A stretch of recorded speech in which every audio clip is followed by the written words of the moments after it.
Magazine.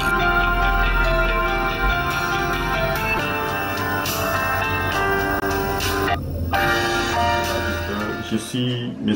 Frédéric Baningui Medienne, médecin du gouvernement congolais. J'assume les fonctions du médecin directeur à l'hôpital général de référence Sakombi. C'est une structure dans la zone de santé de Biéla. Et donc, comme tout homme responsable, je dois aussi vous dire que je suis marié à Madame Christelle Lumpungu, qui est aussi médecin comme moi. Et là, je suis aussi un homme politique. Donc en politique, j'assume les fonctions du coordonnateur de la mobilisation et propagande au sein de l'INC.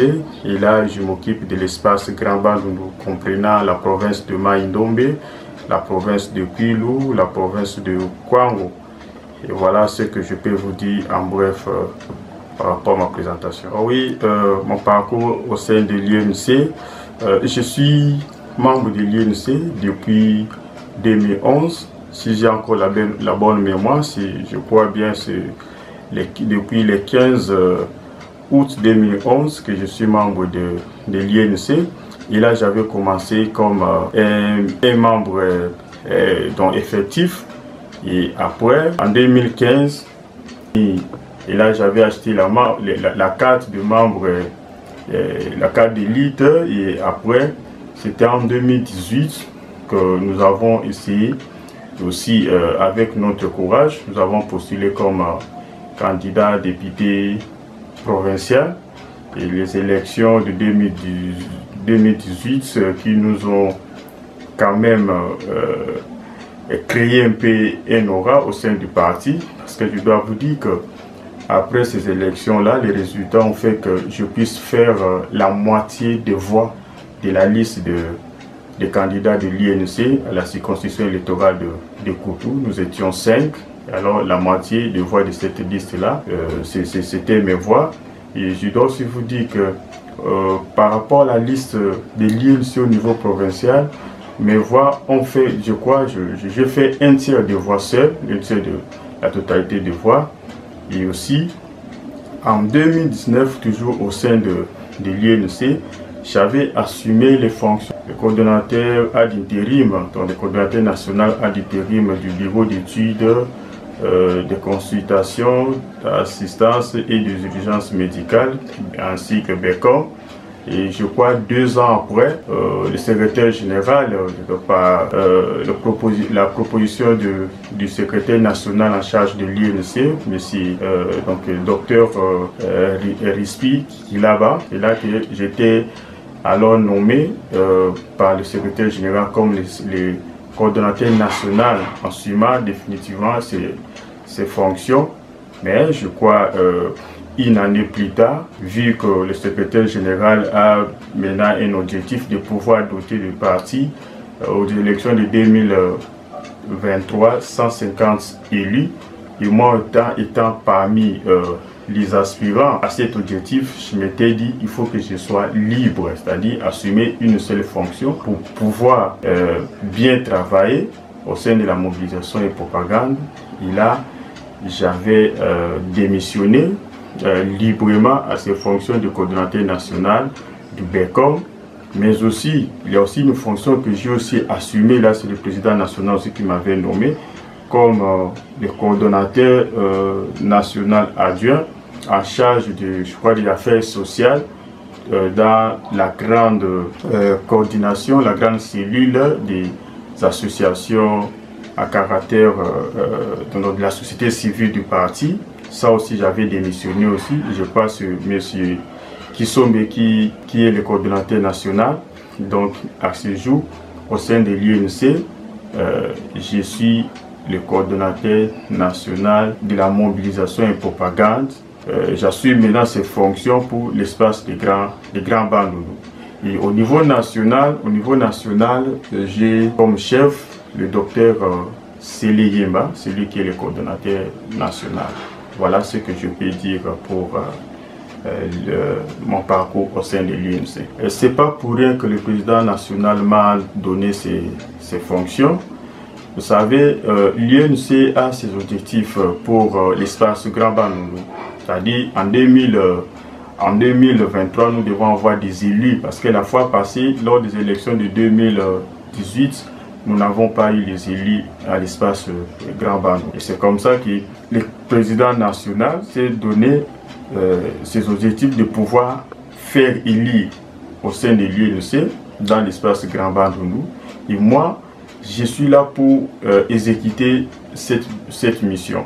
Et donc, je dois mobiliser et aussi faire ce que nous puissions avoir des bons candidats qui vont maintenant bien porter l'étendard du parti afin que nous puissions atteindre ces objectifs en 2023.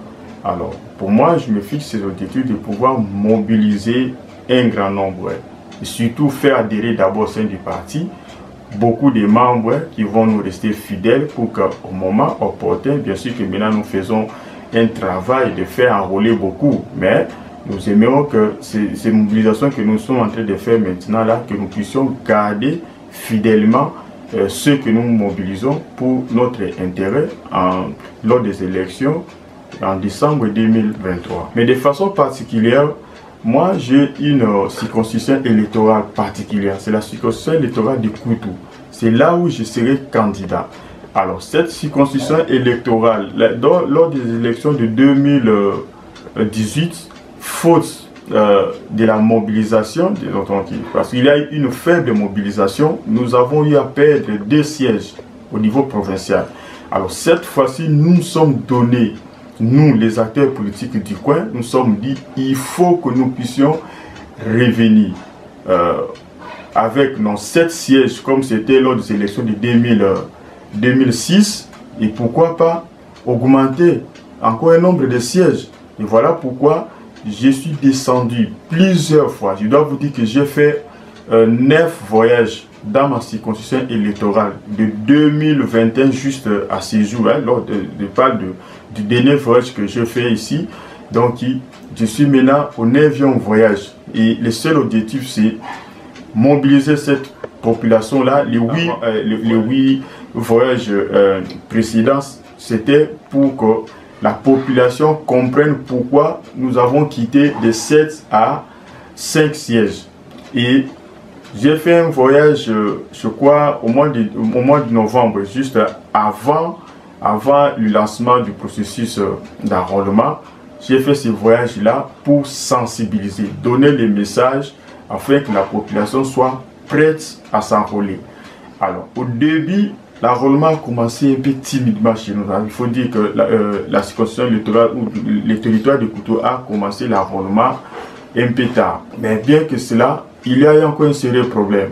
C'est que la population ne s'était pas levée tôt pour s'enrôler. Alors, quand j'ai eu ces messages-là, je devrais bien que j'ai mobilisé en amont, mais pendant le processus, je devrais encore mobiliser pour que la population s'enrôle. Et voilà pourquoi j'ai fait le 9e voyage. Je crois que mon retour était récemment, donc c'est juste la semaine passée. J'ai fait ce voyage-là après avoir fait le constat de part et d'autre que bien sûr qu'il y a eu un peu de petits problèmes du côté de la CENI par rapport, je peux dire, la technicité. On a compris qu'il y avait encore des techniciens qui étaient encore dans l'apprentissage. Mais du côté de la population, il faudrait vraiment un travail pour que les gens comprennent, parce qu'il y a eu de la confusion. Beaucoup pensaient que c'était la campagne électorale. Je dois vous dire qu'il y a même des gens qui m'ont demandé de l'argent pour aller se faire enrôler. J'ai dit non, mais ça c'est votre droit civique. Alors, c'est comme ça que notre voyage ici a quand même changé la donne. Aujourd'hui, là, c'est partout. Au lieu maintenant que la population puisse rester à la maison, et maintenant, c'est maintenant le tour de la CENI. La CENI, c'est sans maintenant beaucoup plus sollicité par la population. Et je me dis, j'ai bien fait maintenant mon travail. Et voilà pourquoi je vous dis que cette mobilisation était pour des intérêts. Donc d'abord, le premier intérêt, c'est pour la population du Grand Bandundu et un intérêt particulier par rapport à ma circonscription électorale, parce que tout ça, c'est l'INC qui va gagner. Parce que si la population de Koutou, telle qu'elle est pour l'INC, si elle nous donne 2 ou 3 sièges, nous serons heureux. Et si l'élan va commencer à partir de Koutou, parce que Koutou, c'est l'une des plus grandes populations, des plus grandes circonscriptions électorales. Donc avec ça, nous nous sommes dit, en tout cas nous sommes confiants et nous restons sereins, tout en espérant qu'en 2023, ici lors des résultats des élections de décembre 2023, en tout cas, nous ne serons pas déçus tel qu'on a été en 2011 et 2018, que la population puisse s'enrôler. Je sais que, mais pour ceux qui restent, nous voulons, c'est nous la population congolaise qui voulons assez que nous puissions changer les acteurs politiques. Alors pour les faits, et surtout pour la jeunesse par exemple, pour la jeunesse, nous savons que nous avons un message très clair. Le chef de l'État nous a conseillé de voter ceux qui ont moins de 45%, bien moins de 45 ans, même si cela que tous ceux qui ont moins de 45 ans ne seront pas concernés, mais au moins nous savons que parmi nous les jeunes, nous avons les jeunes dynamiques, les jeunes conscients qui peuvent changer les choses, parce que le message du chef de l'État veut à ce qu'il y ait une nouvelle classe politique. Alors nous, en âme et conscience, nous devons nous mobiliser pour que la jeunesse puisse bien s'enrôler afin de changer les choses. Mais j'ai aussi un message très particulier à ma circonscription électorale de Koutou. Ouais. Nous avons pleuré en 2018. Je ne veux pas que les pleurs reviennent en 2023 parce qu'on nous a donné les yeux pour faire les choix. Les choix est devant nous. Le seul choix que nous avons, c'est pouvoir nous enrôler et changer maintenant les choses. Sinon, c'est le message que je peux donner à la population, que nous puissions tous nous enrôler massivement. Je vais saluer plus particulièrement le président de mon parti, président Vital Kamerhe. Je sais, c'est pas pour rien que vous m'avez donné ces fonctions. Aujourd'hui là, on m'appelle Likofia Vital Kamerhe. Donc Likofia Vital Kamerhe, on sait qu'à travers moi, vous donnez vraiment des coups forts dans mon espace. Donc le grand band de cette fois-ci est déterminé. Et je vous donne un mot clé, cher président, le territoire de Koutou vous attend. Ça, c'est le seul message que j'ai eu à Koutou, à Bokoro, à Semendoa, à Tolo, Bosobe, à Nyoki.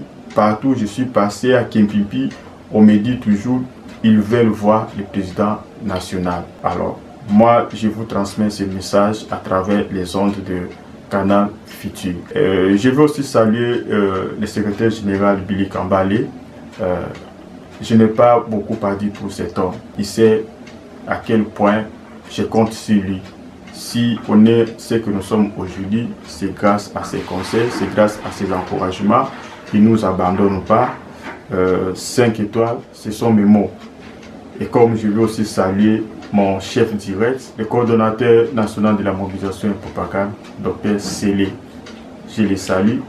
Merci pour tous les soutiens. Je salue tous les membres de l'INC et surtout mon épouse qui m'a toujours accompagné, Dr Christelle Lumpungu, Madame Baningime, dont je la salue et je remercie tout le monde et vous aussi qui nous accompagnez partout où nous sommes, même dans nos bases très loin de Kil, vous nous accompagnez toujours. Je salue tout le monde. Même ceux dont on n'a pas cité les noms aussi, je les salue. Merci beaucoup. Merci beaucoup.